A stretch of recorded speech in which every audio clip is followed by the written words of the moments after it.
to our webinar this morning, and I'll let you take it from here. Thank you very much, Emma.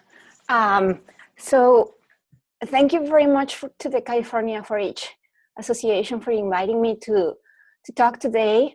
And I apologize in advance. I have a cold and an accent, so hopefully it's not going to be a lot of problems with communication here. But I am excited to talk about this topic. And I will, this is an, oh, sorry. I'm using my, whoops, technical difficulties for me. Okay, so this is an outline of my presentation. I will start by giving some information about, to highlight the need for developing programs that are culturally relevant. Then I will give some definitions and talk about how culture can be seen as a two-dimensional concept. Then I'll move on to talk about the concept of acculturation. And I will also talk about the process of dietary acculturation.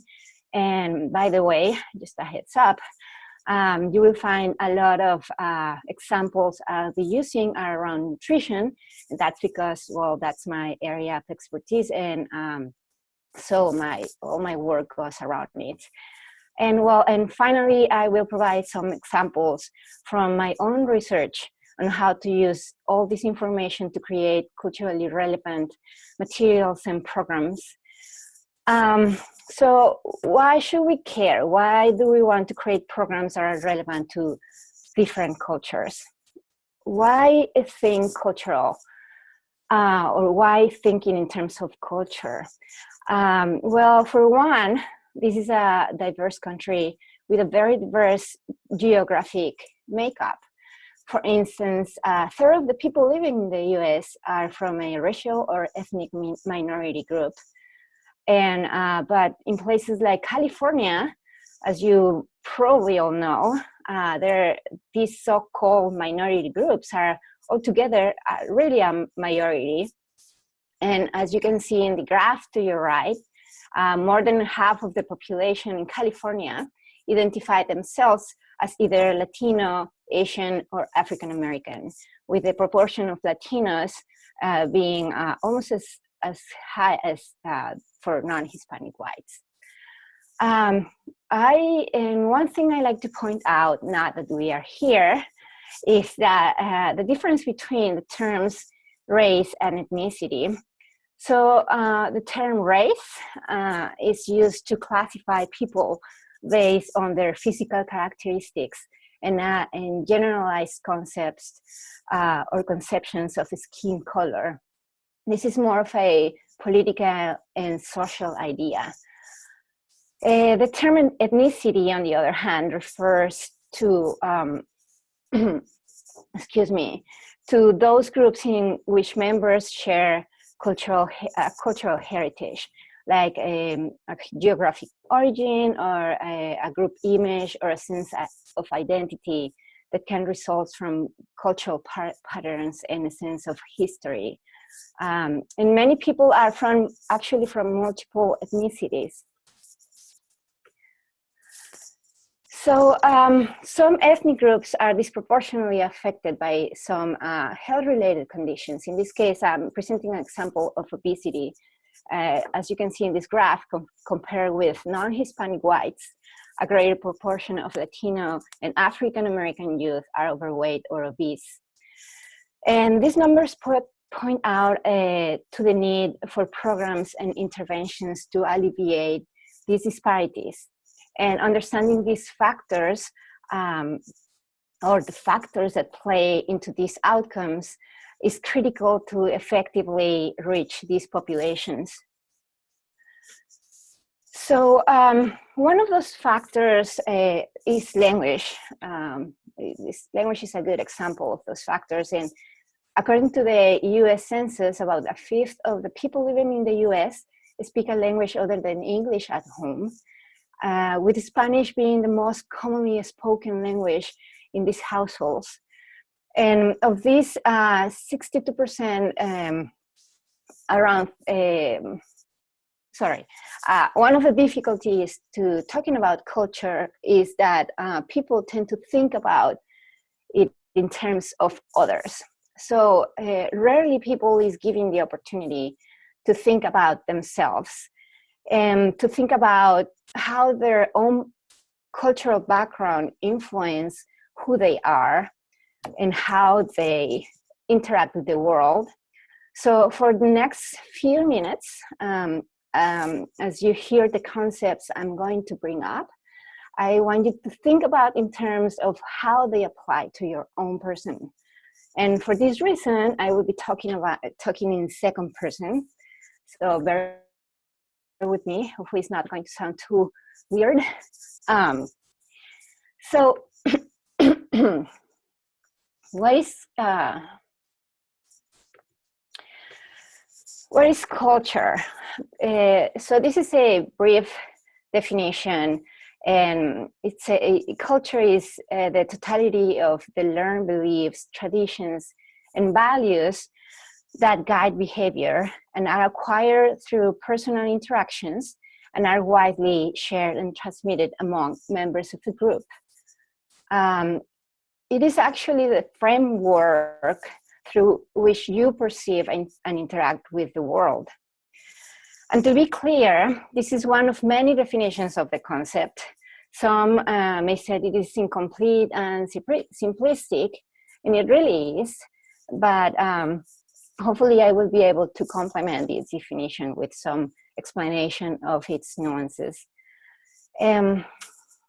So a guy named Gary Weber introduced a very clever idea of using the image of an iceberg as an analogy to explain how culture works. And just like an iceberg, part of the culture is above water. It is visible and easily to identify by others. So your surface culture includes elements like the way you look or dress or the language you speak or the kinds of food you traditionally eat or cook. But just like 9/10 of an iceberg is out of sight, below water, most of your culture is hidden from view. So this is the out of awareness part of your culture, and it's called deep culture.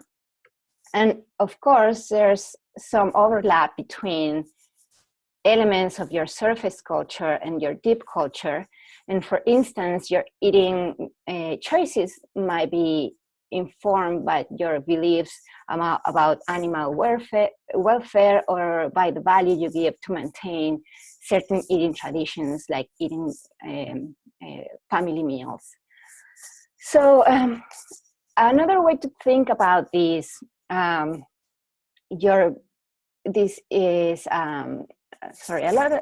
way to think about this is that your visible culture are all those traits that can be objectively measured, quantified, or categorized, whereas your invisible culture are those elements are more subjective and more descriptive than quantifiable.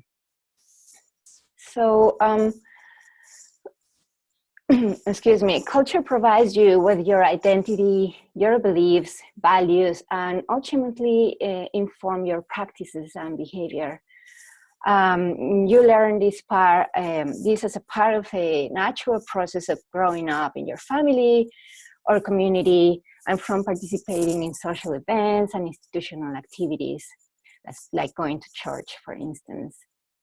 It is also the conscious and unconscious content that you and those from your community learn, share, and pass along from generation to generation, and generally organize life and helps interpret existence. So culture is really a filter through which you process your experiences and events that occur in your life. It influences your values, beliefs, actions, and expectations of yourself, but also impact your perceptions and expectations of others.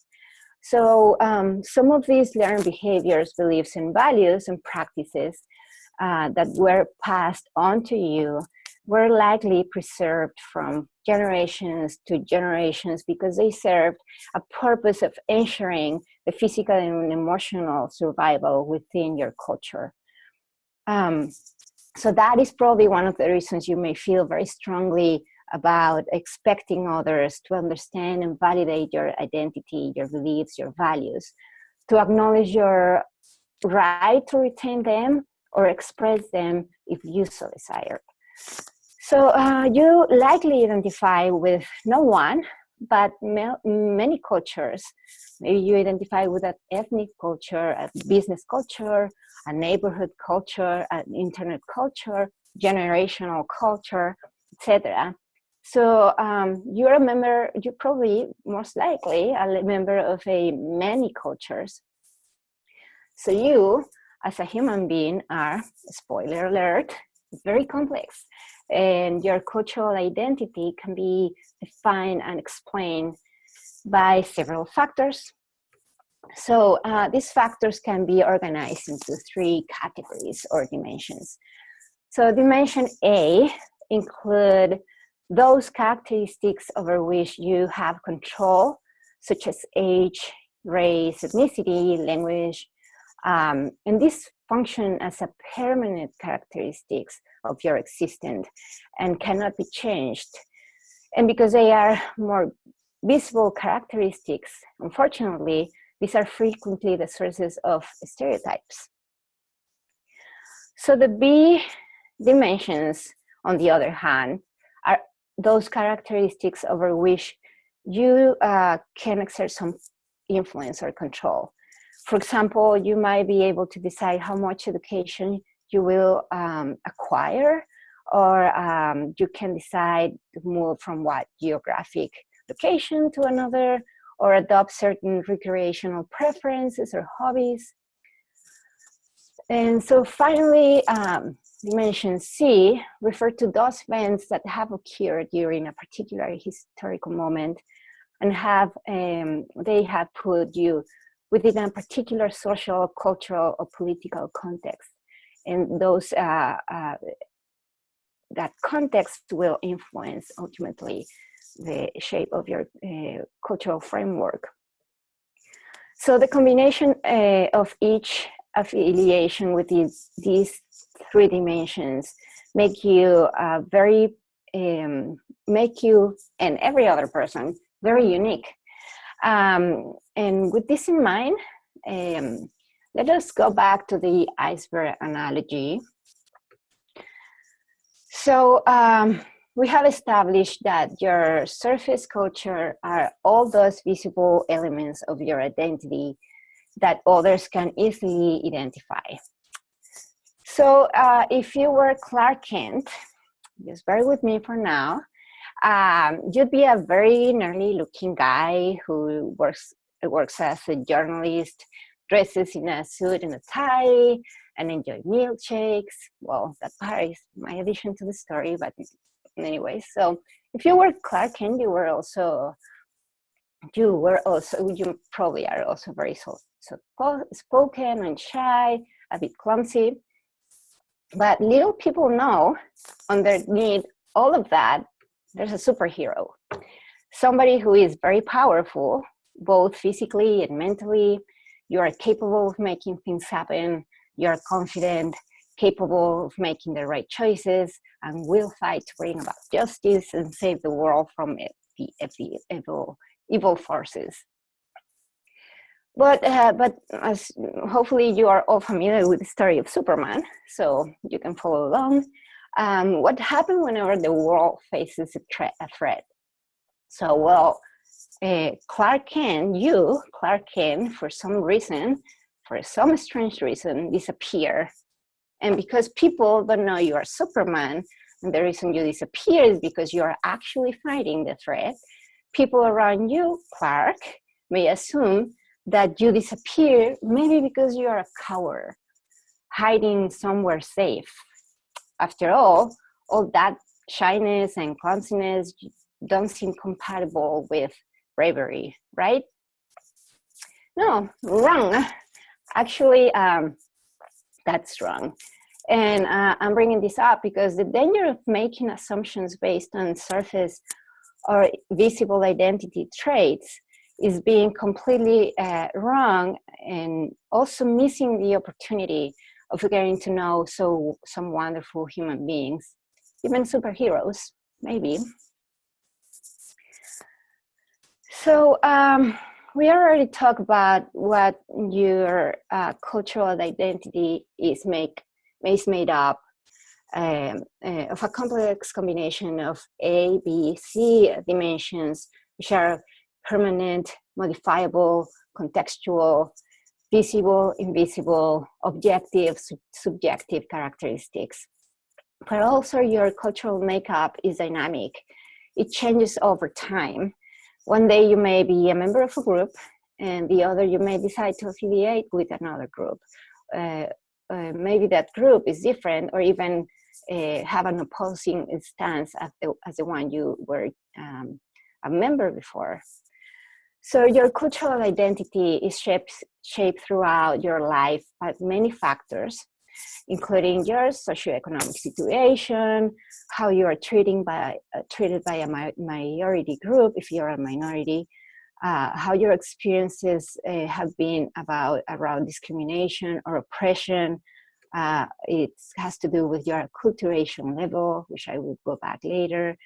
The political environment that is around you, as well as your family structure and dynamics. Again, I want to focus on one of these aspects, acculturation more specifically. Acculturation is the process of adopting cultural traits of patterns from another culture, and is the result of a continuous first-hand contact. This is a dynamic and bi-directional process by which cultural groups undergo changes following contact due to their respective actions and reactions to the contact situation. So cultural traits and patterns are first acquired during infancy and childhood by direct or constant contact with your family or caregivers. They can also be acquired later in life as secondary to certain life events that occur in new cultural contexts, like immigration, a situation where people move from one geographic area to another, or when people integrate into a community that shares specific identities, beliefs, or daily practices. So usually we talk about dominant and minority groups. So the dominant groups set the parameters, right? Have the greatest influence. And whereas the minority or subordinate groups must learn the parameters and have usually less influence. So this is the fourth theory of acculturation. Is a way to describe four strategy or levels at which acculturation may happen, and it is based on the degree to which either the minority group or the majority group are embraced. So the first one is integration, and this refers to when aspects of both cultures, the minority and majority cultures, are adopted and practiced. This is what is known as biculturalism or multiculturalism if more than two cultures are involved.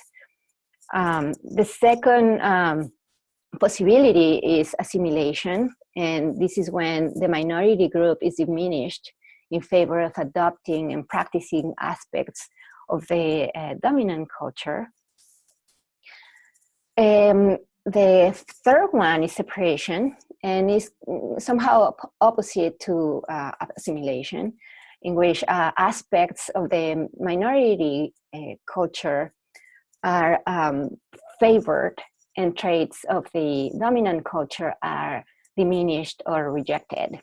And finally, marginalization is when both the minority, the person rejects both the minority and the majority culture. And sorry, I forgot to put there. So yeah, so integration when two cultures coexist, assimilation when the dominant culture is favored, separation with the minority culture is favored, and marginalization with both cultures are diminished.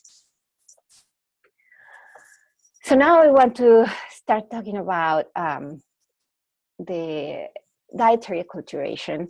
And this is a process, it's a type of acculturation that is defined as the process of adopting the eating patterns or food choices of the host country of our culture.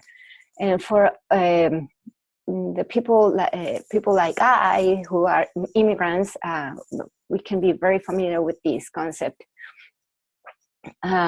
So there's several factors that can influence this process. So demographic and socioeconomic factors like age and education level, for example, the age at which the person was first exposed to a new culture, and their use and proficiency with the second language.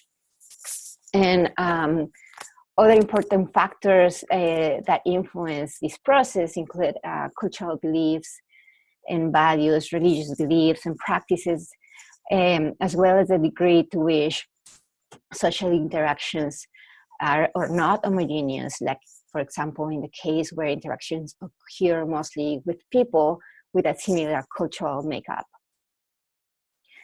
So once a person is exposed to a new culture, he or she will face different degrees of psychological, physiological, and environmental changes.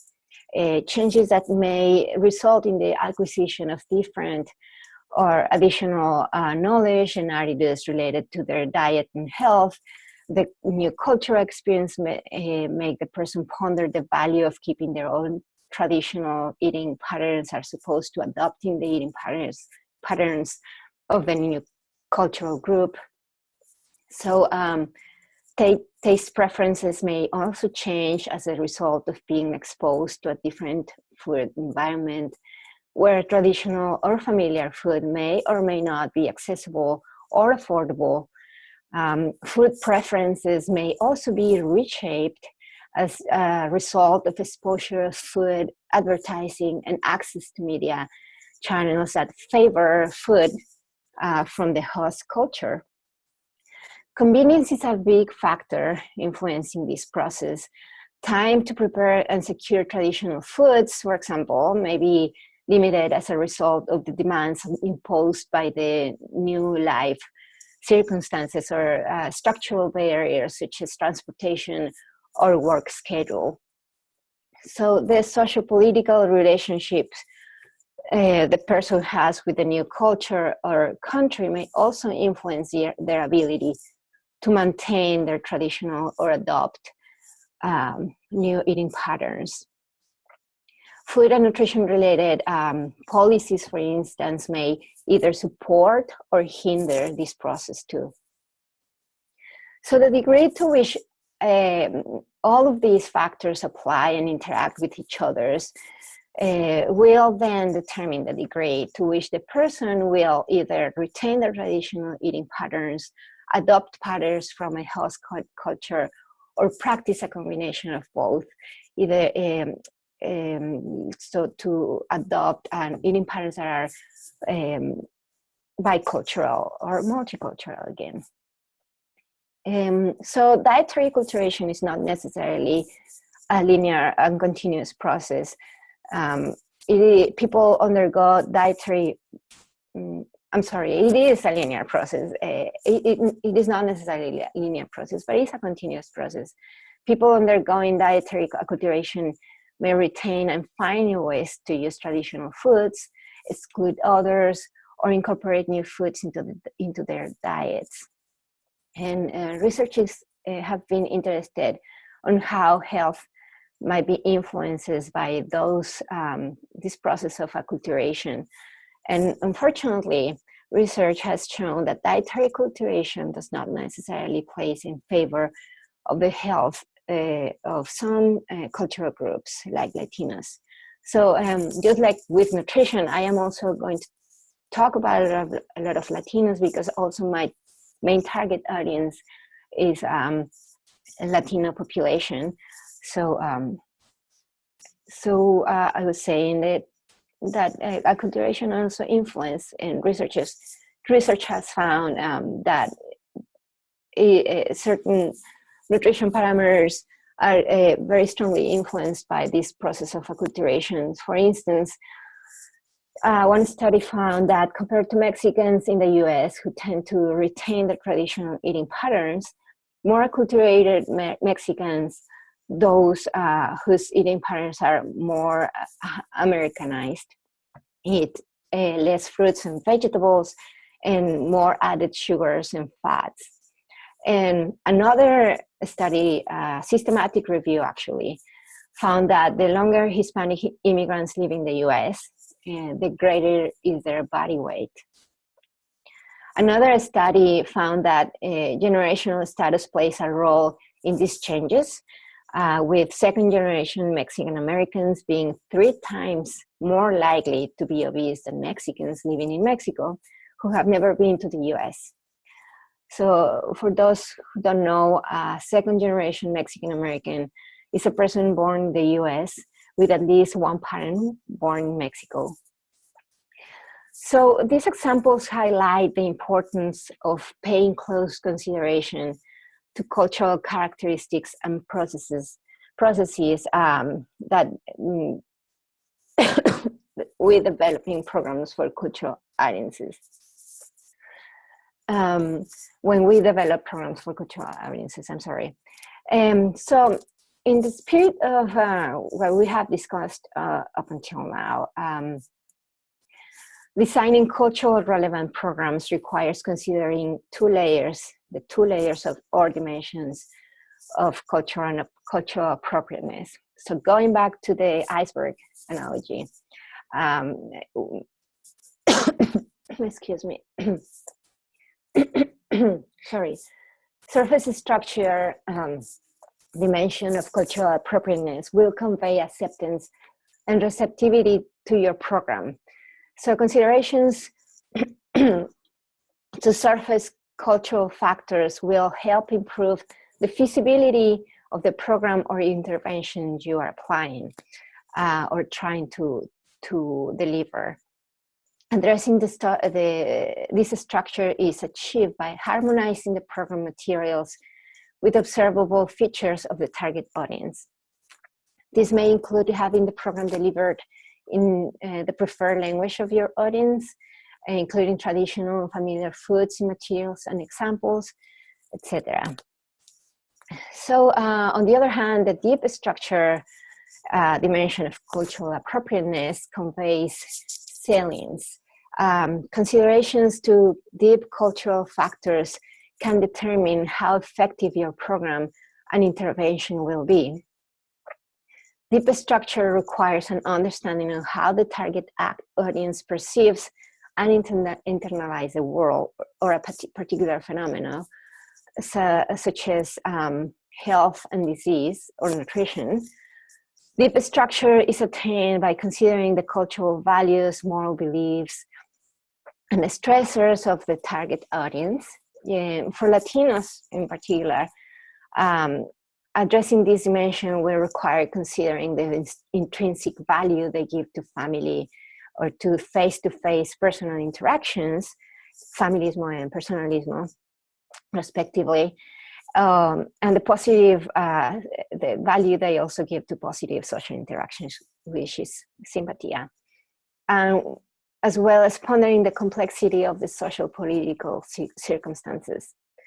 So this domain of cultural appropriateness demands empathy and rapport. Well, next, I will give you a couple of examples of how I have gone about with a team of researchers to develop culturally appropriate evaluation tools and interventions. So this adaptation process refers to an evaluation tool to measure the feeding patterns of parents with young children that we developed. The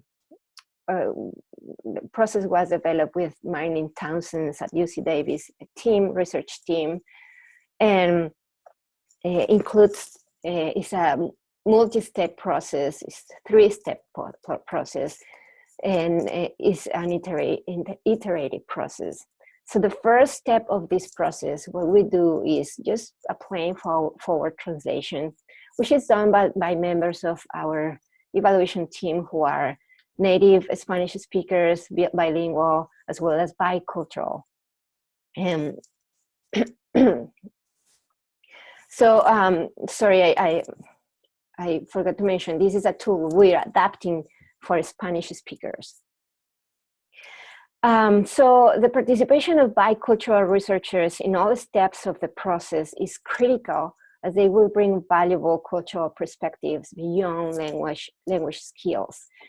Once the first translated version of this tool is obtained and everybody agrees upon the translation, we move forward to the next step, which is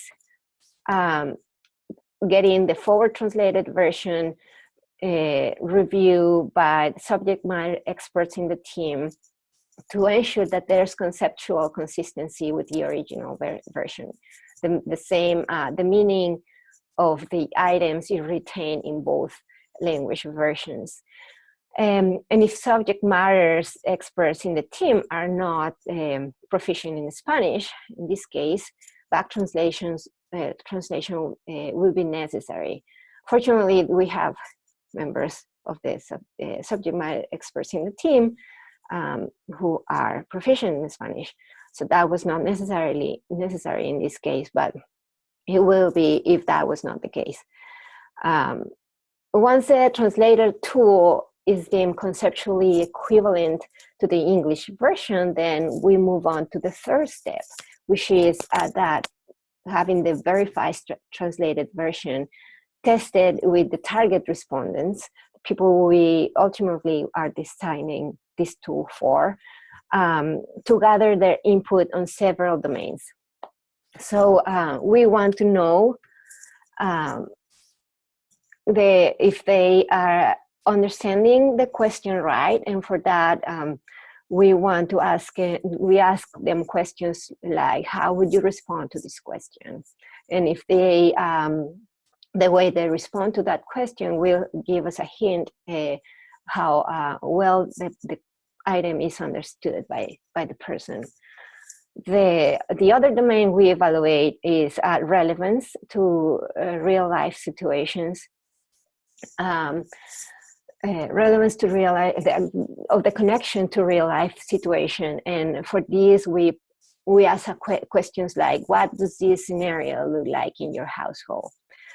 So at this point I want to just mention that this tool is a pictorial tool. Is every item of the tool is accompanied by a picture, so that helps a lot with helping people who are have low literacy to go about the tool without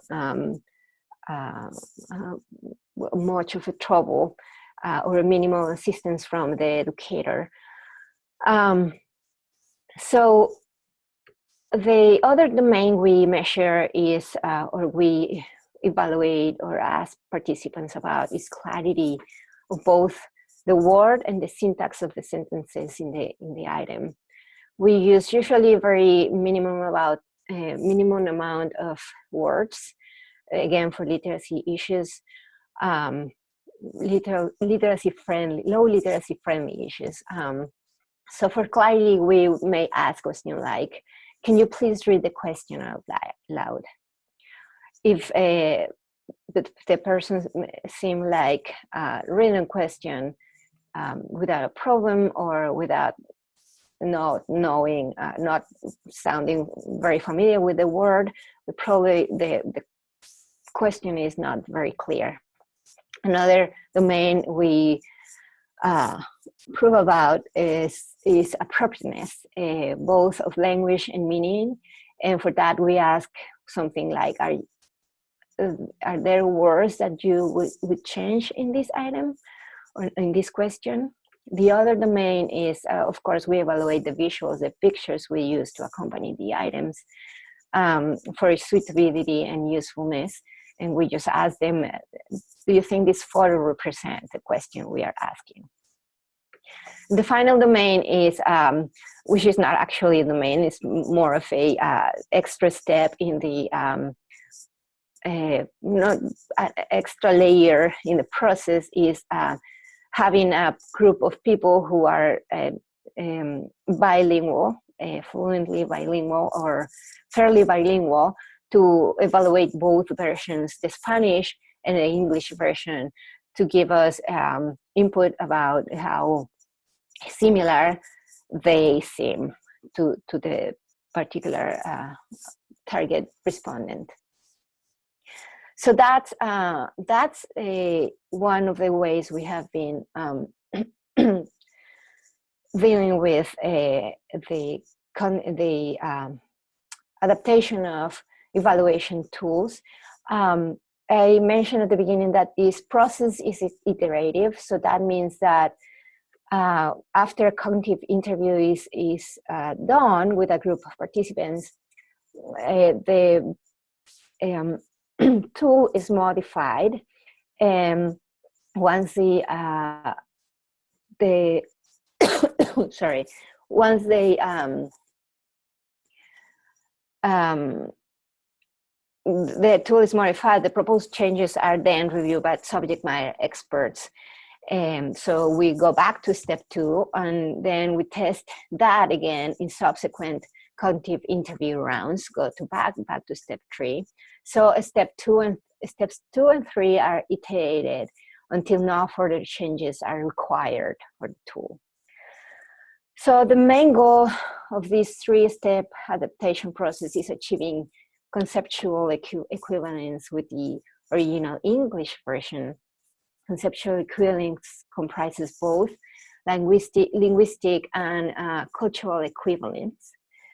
And linguistic equivalence is achieved when the concepts of the original tool are successfully represented on the translated tool. And cultural equivalence is achieved with such concepts are understood and accepted by the target audience. So the testing of the tools does really does not stop here. The next once we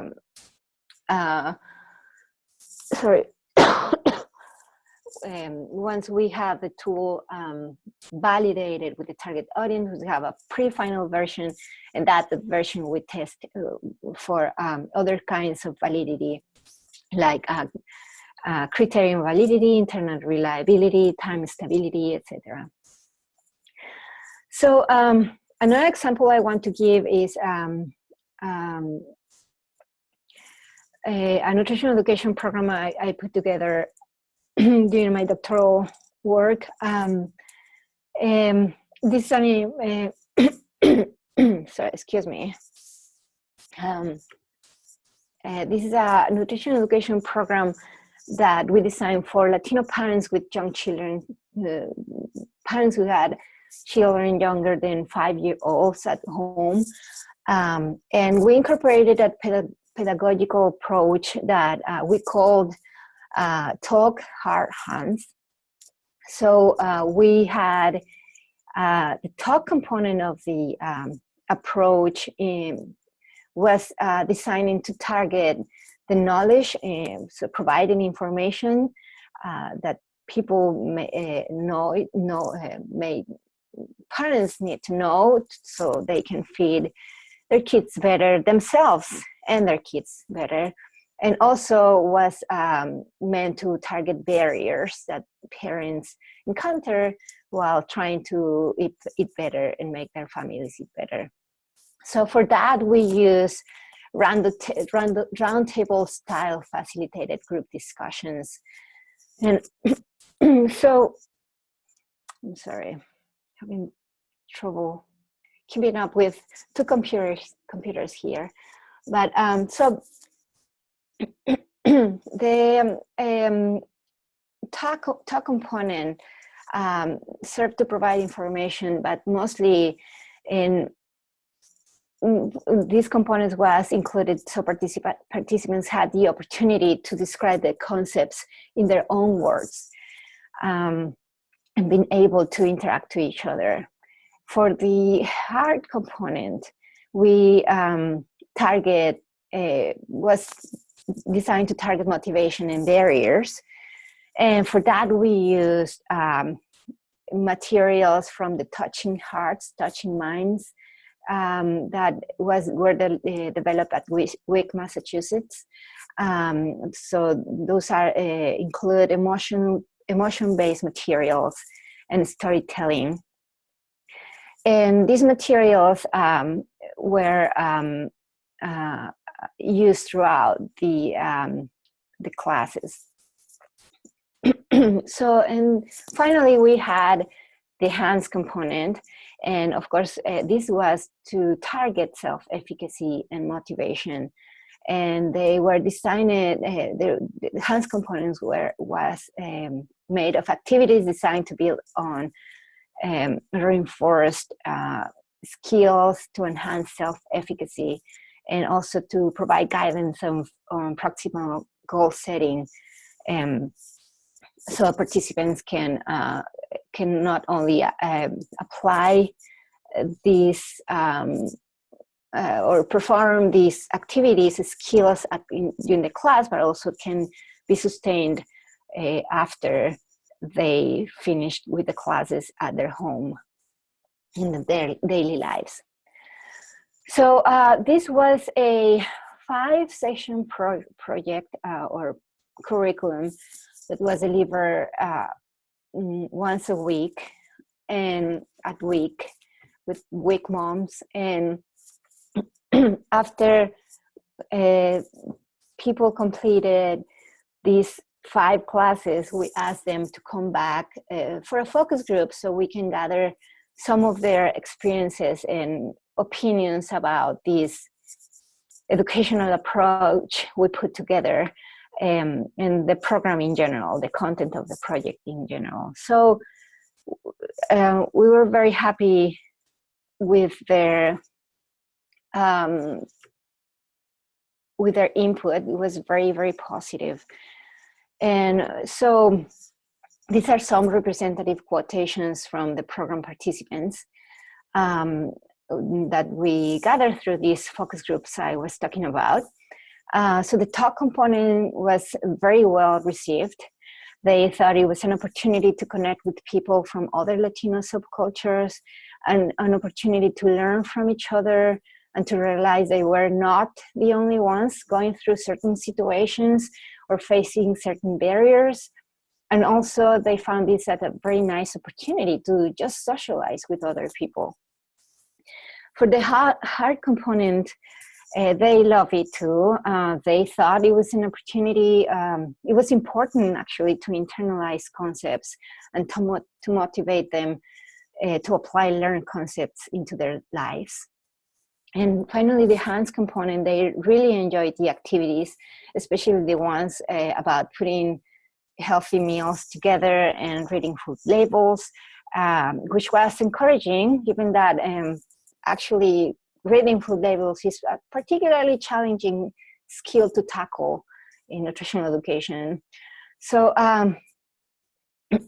so now that we know that this nutritional education approach, talk hard hands approach, is culturally relevant and accepted by our target audience, the next step is testing how effective it is at really improving target behaviors. So this story is to be continued. So with that, I want to thank you for having me here. And before I go, I just want to finish with a disclaimer. As you may guess, because of my accent, I am from Mexico. I am proudly Mexican.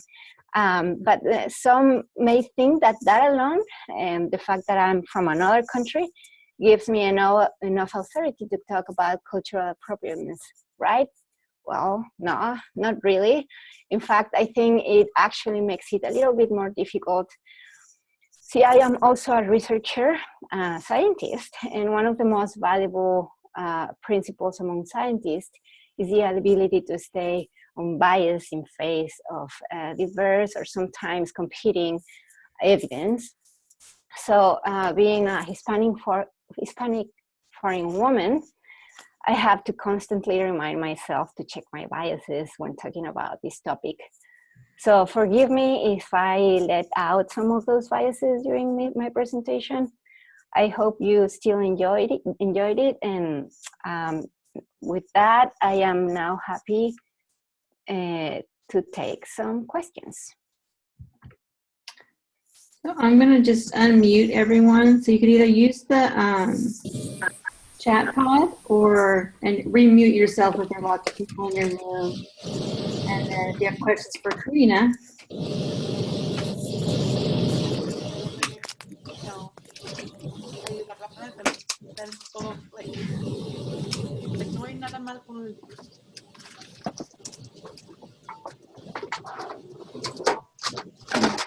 This is in the Merced office. I wanted to say first off, thank you very much.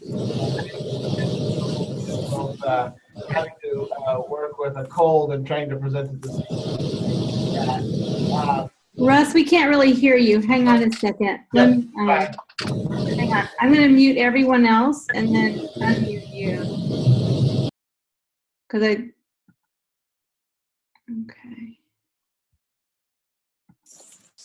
Is this any better?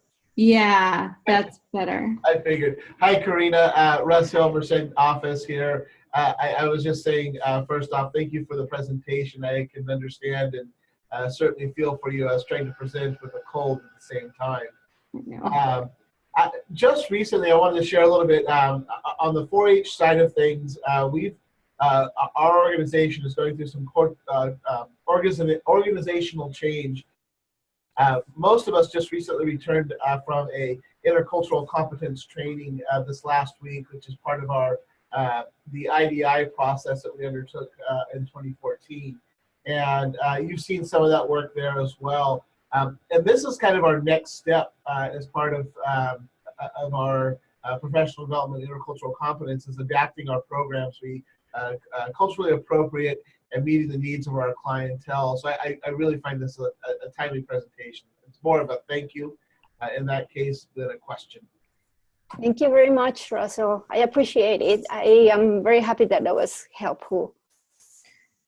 Yeah, so Russ, thank you for that. I was going to say the same kind of thing, that we've been going through this process, but it was really great to kind of see it applied, because that is where we're headed next. So I think it was perfect timing for us. So thank you again, Karina. My pleasure. And as a side note, we may engage you further, since you are an employee of A&R and here in Merced too, but we want to work with you. I'll be out there at UC Merced on Monday for the research day that's on campus. So perfect. I will be here. Great. Any other questions, thoughts for the good of the group? There were a lot of people on this one today, Karina. We had about 23, which is pretty more than our typical amount, so a little bit more. We usually run between 12 and 15, so it was certainly a timely topic again, I think, for people front of mind. Okay, seeing none and hearing none, I think we'll go ahead. Oh, Stephen has a chat, and let's see what Stephen says. Oh, Stephen says your slides are beautiful, and I agree. It's like, I'm really impressed with your slide presentation. I'm like, how did she do that? Thank you very much. All right. Takes a lot of time, I have to say. Yeah, they're really pretty. All right, everyone, thanks for attending today, and I'll be sending out the notice for next month's event. People are saying thank you in the chat pod, Karina, overall. So, and we will see you a month from now, if not before. Have a great day, everyone. Thank you very much for having me. You bet. Thank you so much. Bye-bye. Bye. Bye.